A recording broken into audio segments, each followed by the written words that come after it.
Ma mission TV, le miroir du monde. Dit non établi. Dit établi en fait comme endroit. L'infraction d'incendie volontaire mise à charge du prévenu pré-rappelé, en conséquence, les condamne à 15 ans de servitude pénale principale. Ordonne son arrestation immédiate. C'est la première fois. C'est mieux qu'il y ait un dimata oloba ou non oloba pour la justice et salam. Nous avons l'association Moko. Nous avons l'association Moko pour la infraction. Pour tout ça, pour ça, donc c'est ça, la France, l'association des malfaiteurs. Donc une association formée pour la trouble, tout ça, nuire à la population. Qui n'a pas comme ma camarade, Cédric et la junior. Est-ce que vous pouvez aller à la et ça va pour qui banana, génie alpha, n'a pas manqué à ma jaquette, ou bon mobile, baba, l'ouvati. On a un lot. Ok. Maintenant, na milito Congo yele oka waza na mutu de yango tanga ki komo kangi yango ti tiko ebi ko tanga ki Cédric ko tanga ki na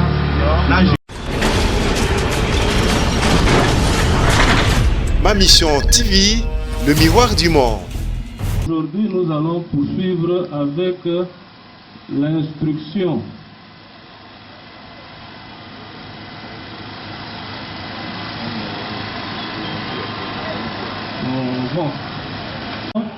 D'incendie volontaire, on va poursuivre avec l'instruction et on va chuter avec la seconde.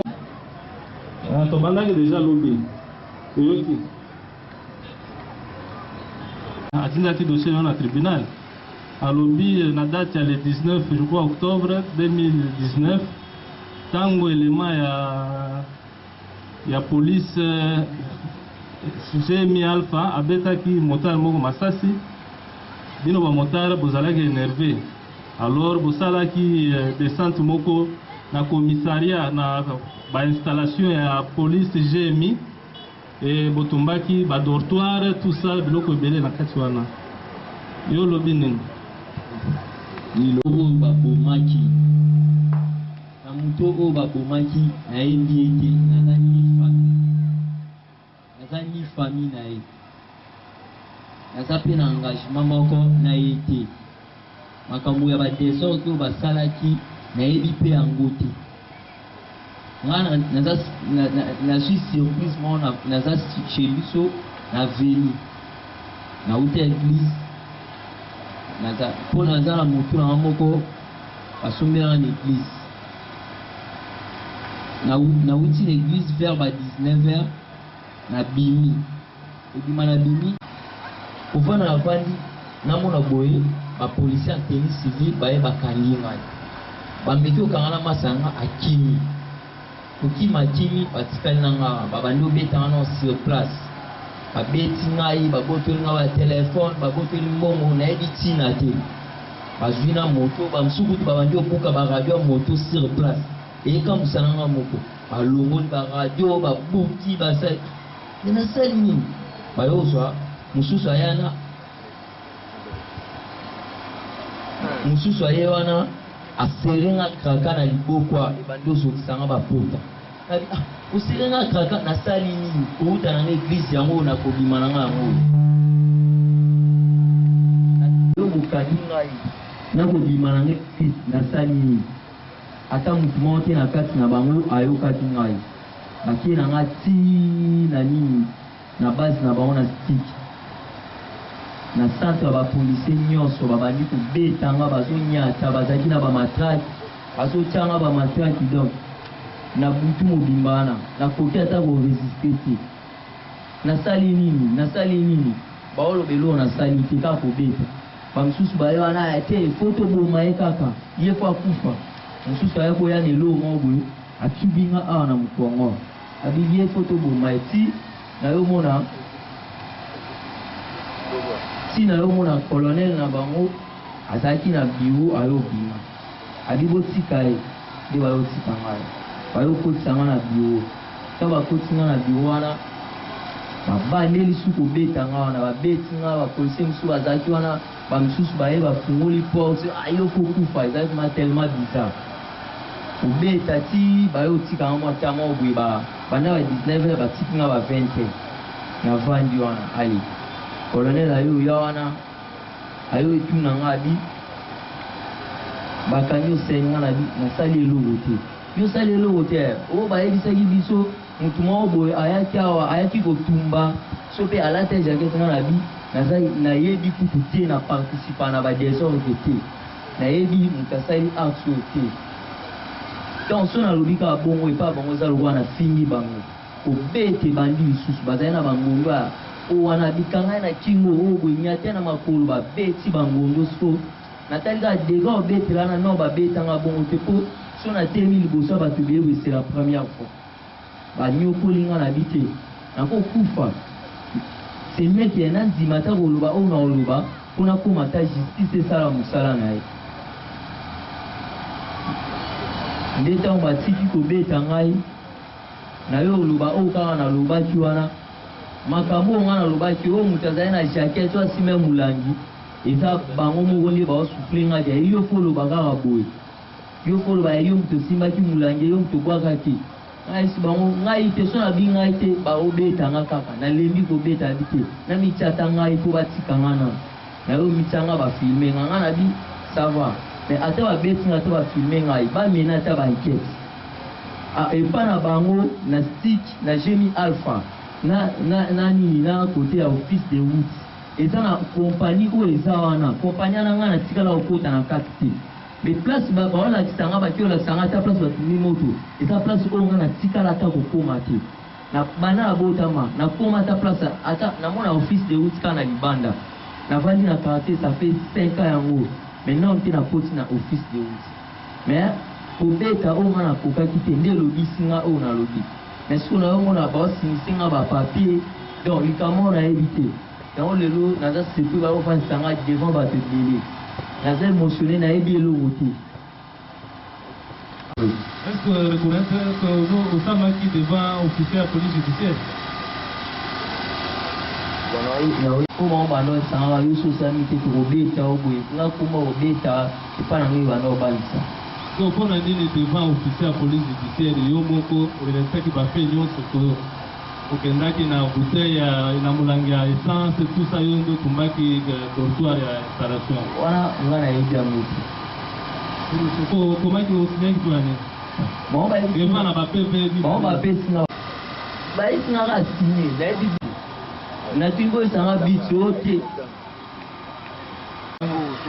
niveau d'études na yo na bapv bakomi 5e des humanités mécaniques wana bango bakomi nga ese wana na 6e naosala autodidacte otangaki te natangi eloko te otangaki eloko te bango bapesinga papier ka signe natui nasinye nini osinye malobolo nasinye nini osinye kaka mpona nini devant OPJ otangaki na bakoma bakamarade na yo Cédric na bajunior est-ce que OPJ ayebi bato wana eza bakombo bango bakomaki bana na génie alpha na bamarke ya bajakete oyo bango mongo balobaki nga naza na eloko te Prévenu Timango liboso ezalaki na installation ya génie ya mibale ezalaki devant OPJ olobi ya liboso olobaki mpo baza kobeta bon siko devant OPJ babetaki yo ngai nga babemi nga kaka ezali na bapapier yasamisi nga te devant OPJ aposi nga kaka baquestion akomi oyo babetaki yo te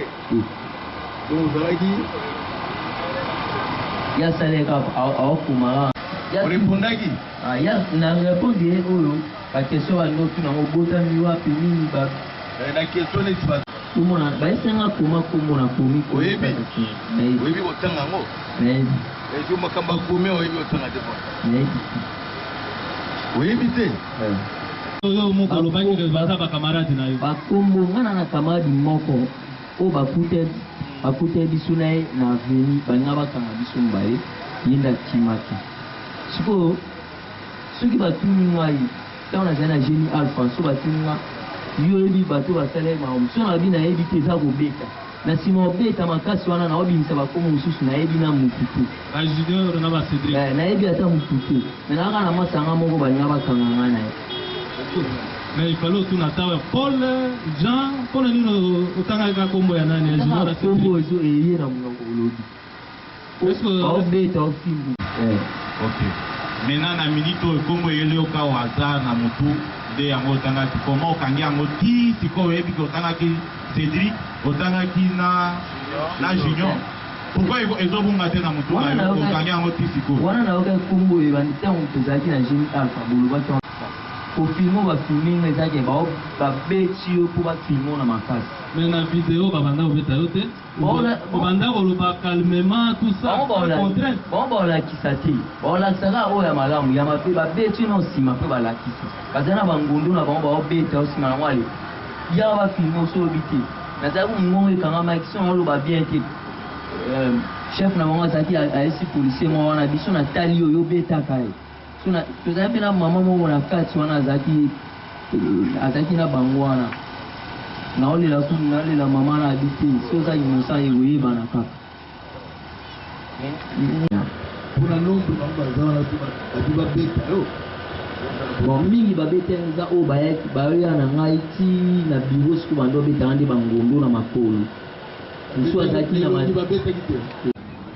ntango bokoma ti na biro ese babanda obeta yo na biro bando obeta ntango banda osamba na biro bando obeta ngai eza ndeni so babeti yo ntango babeti yo na motimbo eleki na bie botika naloba botika naloba bao balingi te olela ata mokebo banani baofisier azalaki wana mais vidéo toza na vidéo wapi obanda osamba calmement sans contrainte est ce que oyo elongi oyo yo opona mpe okesho wana lobi elongi yango ayi elongi ya yo botala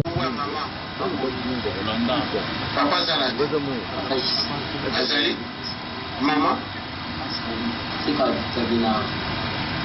na salle zangu de samuka grand marché oza kutu ya province na mboka de mboka ndimba est ce que oyo ufandana tozilanga ufatinelu umona umona atu ufandana ti 10h kusanga kwetu bandi wana ti ba 10h wana tuma amota musuba wuti ta poncho bado to ba yana ba dia to mata tena hamna to to mati ndo wana tena kita tuzani wana kombo nena si sarani na pata am kiti hapo dia tuki do kiwana ni nasi ndio wana tunataka sio kama watu ti sio kitu lakini alani ndio kama kama mara kabiti kama wao ndio kitu sio kwa kitu kitu yote wana kumia Jani est-ce que ça yo zolo ngongo ya yo ngongo ya yo la population ya Kinshasa oyo ezolanda yo na ndenge botumbi biro bandako ya fils de route oyo bapesi bapolisier bavanda awa na stuk lobi na population ya Kinshasa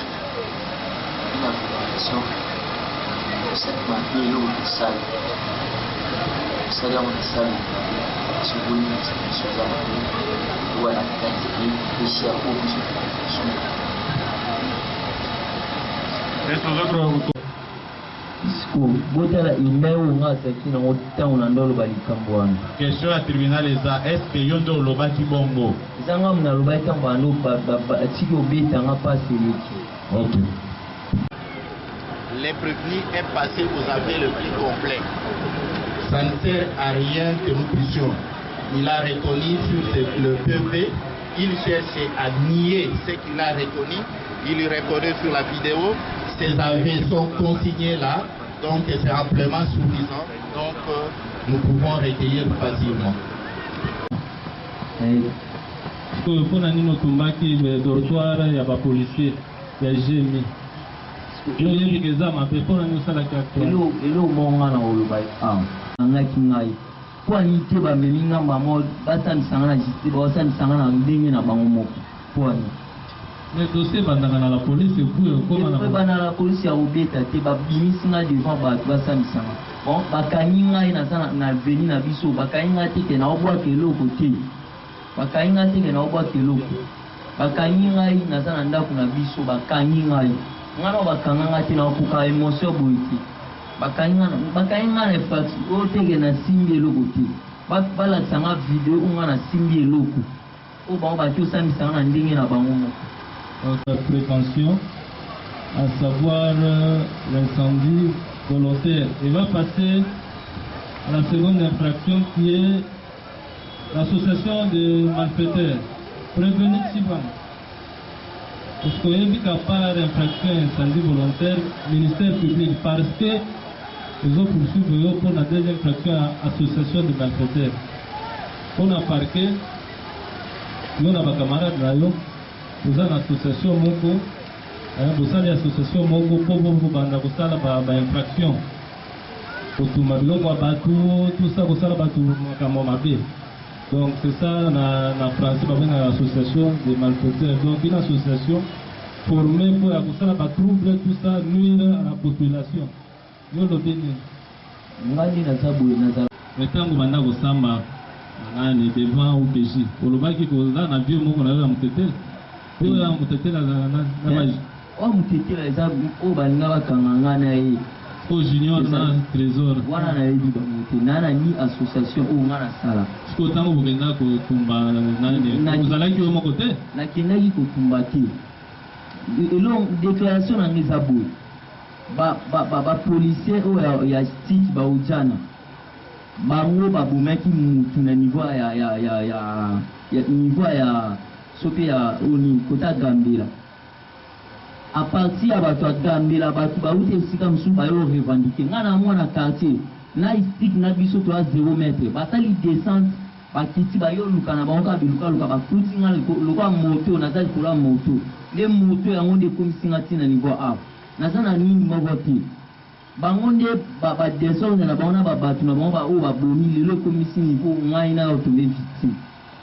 Et les gens été même bateau au baouta qui basé belé bateau à cause ça va des autres des engaïtés nana ebi bangote et ça va te belé oui bien des bateaux va te belé nana ebi parce que donc on a dit bango yo pose avec du nom quelle information oh ngana ta na bula moto ta na quelle information que ezana va des autres ngana garder moto na ngai na boa dit te mabe ko mila ngai ndena ko bisa moto na ngana moto des autres ce logo est le canapé qui aux gens à te poser informer que Keba, Baké Bisne Keba, ou leur père de moto et le camo et pour ça là.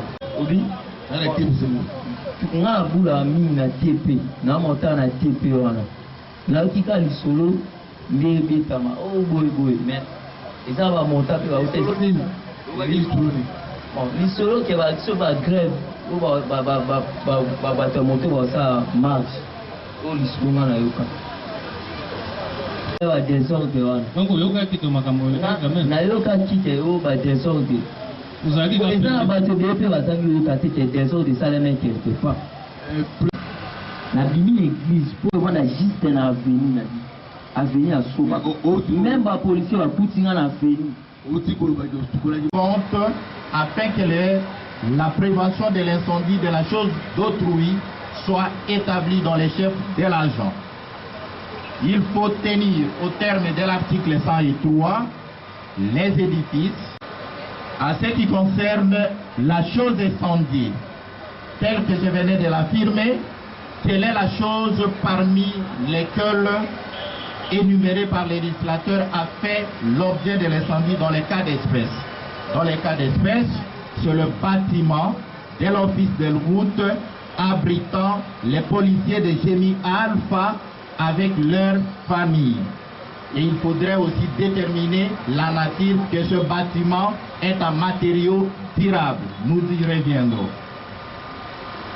Et que le fait, il ne suffit pas de mettre le fait, parce que nous parlons de l'incendie volontaire, que cet incendie soit volontaire, c'est-à-dire de manière délibérée. Et vous avez compris à notre introduction que le prévenu avec les siens, nous avons cité Cédric, nous avons cité Junior, nous avons cité Patrick et consorts, tel qu'affirmé tant dans sa vidéo et tant dans ses dépositions libres devant l'OPJ, et que ces actes sont des actes authentiques jusqu'à la preuve du contraire. Et c'est librement parce qu'il faut venger, comme il s'aperçoit à travers la ville de Kinshasa, que les motards, les motocyclistes s'y dirigent à ce jour presque à une milice, et afin de venger comme si l'État était démissionnaire à travers ses organes sanctionnateurs. Alors que l'État est né afin d'empêcher la vengeance privée, et c'est comme ça qu'il faudrait que les prévenus soient sanctionnés avec toute la rigueur de la loi à la matière. Et vous verrez, Monsieur le Président, que c'est de manière délibérée que le prévenu, concerté préalablement avec les siens, ont pris de l'essence afin de mettre le feu dans les bâtiments habitant la police. Tout mon étonnement ou mon inquiétude, Monsieur le Président, si la population, les civils, tels que les motocyclistes, n'ont plus peur de la police, de l'armée, incendie ça et là, comme vous réalisez. Avant-hier, c'était un camion à partir de Matadi Kubala avec la marchandise des particuliers et a toujours par les effets barbares de ces motards pris fait. Et c'est connu de tout le monde, c'est un phénomène qu'il faut arrêter. Et le tribunal se réalisera que c'est de manière consciente, de manière délibérée, que l'agent a mis le feu dans les bâtiments de l'office de route habitant les policiers de génie Alpha, tels que identifiés, constatés par vous les tribunaux et avec des images à l'appui. Les tribunaux diront pour droit que la prévention d'incendie volontaire est bel et bien établie dans les chefs du prévenu Chimanga Mulumba Chani, et il sera passible de 20 ans de servitude pénale principale. À ce qui concerne l'association des malfaiteurs, l'association des malfaiteurs telle que prise en compte par les législateurs, à ce qui concerne ces dispositions pertinentes, articles 156 à 158, pour son établissement, tel qu'il faudrait d'abord attendre par association de malfaiteurs, c'est une attente, une concertation par un groupe de personnes afin d'attenter aux personnes et à leurs biens. Voilà l'association des malfaiteurs telle que voulue et attendue par les législateurs. Et pour que cette prévention soit établie, il faut le vidéo qui lui reconnaît a affirmé qu'en date du 31, à l'initiative de Cédric Lemoutetela, il y a eu une concertation afin de se venger. Donc l'entente préalable à vie de commettre l'infraction est établie dans les champs, et vous direz que cette association, c'est une association spontanée. Objectif de l'association. Malfaiteurs. Les agents dans une association de malfaiteurs poursuivent quels objectifs? Les objectifs poursuivis dans une association de malfaiteurs, c'est la réalisation de la commission des crimes, donc des différentes infractions. En d'autres termes, c'est le but d'attenter aux personnes et à leurs biens. À l'espèce, les prévenus Chimanga Mulumba Chani, avec les siens, se sont concertés, non pas pour faire la musique, non pas pour aller au deuil, mais c'est pour attenter au bâtiment de l'office de route abritant les policiers de Génie Alpha et servant leur dortoir avec leurs membres de famille. C'est triste. Cet élément est établi l'élément moral, l'anime afin d'attaquer la base Gémi Alpha située sur avenue Poilour, Kingabwa, dans les installations de l'office des routes, ce qui a fait que les 1er novembre, autour des 11 h, ils sont venus pour concrétiser leur acte, leur décès délibéré. Et à se servir de bouteilles d'essence, c'est comme ça que le prévenu Chimanga Mulumba Jani a réussi à mettre le feu et à brûler le bâtiment de l'office des routes servant d'habitation des éléments de Gémi Alpha avec leur famille. Le tribunal se réalisera que cet élément aussi est établi et qu'il mérite la peine de mort. Parce que les prévenus, dans les circonstances pareilles de cette association spontanée, a agi. Le prévenu et le leur ont agi en concours et par conséquent, le tribunal dira pour droit que l'infraction d'incendie volontaire de la chose d'autrui est établie à fait comme en droit dans les chefs du prévenu Chimanga Jani et les condamnera à 20 ans de servitude pénale principale, frais comme de droit, et ça sera justice. Je vous remercie. Le tribunal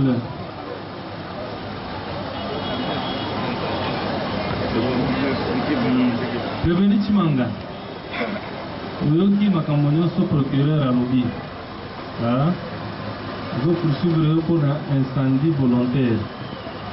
Alobi effectivement yo na bakamarade na yo ozalaki révolté pour babetaki moninga na bino masasi mpona makambo wana bokendaki koincendie bureau dortoir tout ça ya bapolisier balobi baujana ozalaki yo moko ozalaki na bakarade na yo. Alobi infraction ya incendie eza établi. Le tribunal, il faut condamner à 20 ans de prison. Yo lobi olobaki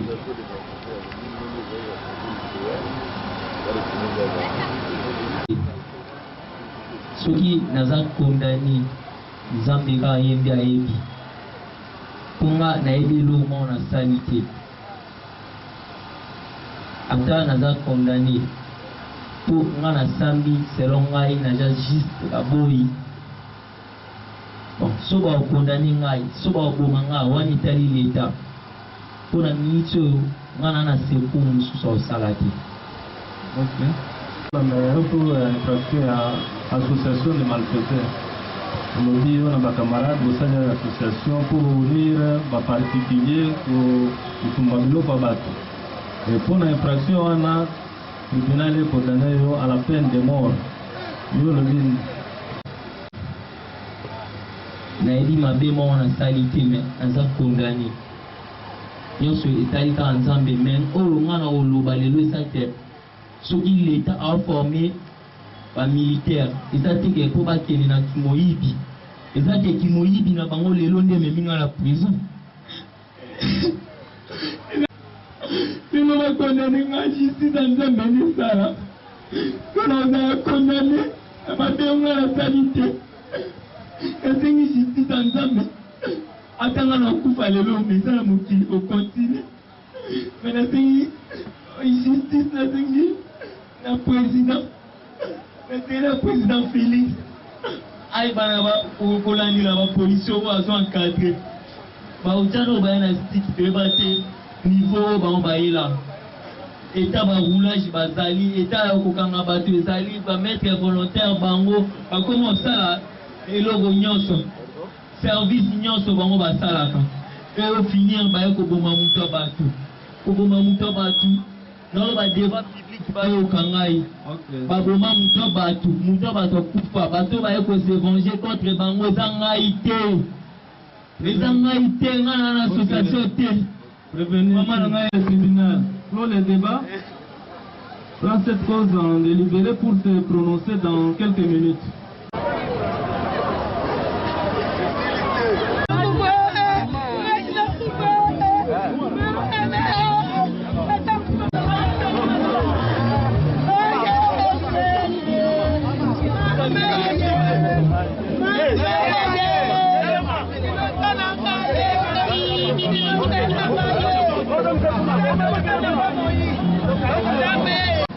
Statuant publiquement et contradictoirement à l'égard du prévenu Chimanga Mulumba Djani, et c'est en procédure de flagrance, vu la loi organique numéro 13 011 B du 13 avril 2013 portant organisation, fonctionnement et compétences de juridiction de l'ordre judiciaire, vu l'ordonnance loi numéro 78 001 du 15 mars, à ses articles 1er, 2e et 6e, vu le code de procédure pénale, vu le code pénal spécialement ses articles 156, 158 et 103, dit non établi, dit établi en fait comme en droit. L'infraction d'incendie volontaire mise à charge du prévenu pré-rappelé, en conséquence, le condamne à 15 ans de servitude pénale principale. Ordonne son arrestation immédiate, le condamne aux frais de la présente instance. À défaut de paiement dans le délai légal, il subira 3 mois de contrainte par corps. Ainsi jugé et prononcé par le tribunal de grande instance de Kinshasa Matete, siégeant en matière répressive au premier degré à son audience publique et foraine du 5 novembre 2019, à laquelle ont siégé les magistrats Banzeka Lolo, Moki Ambre et juge, en présence de M. Dikete Pierre, officier du ministère public, avec l'assistance de M. Badibanga Emmanuel, greffier du siège.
Ma Mission TV, le miroir du monde.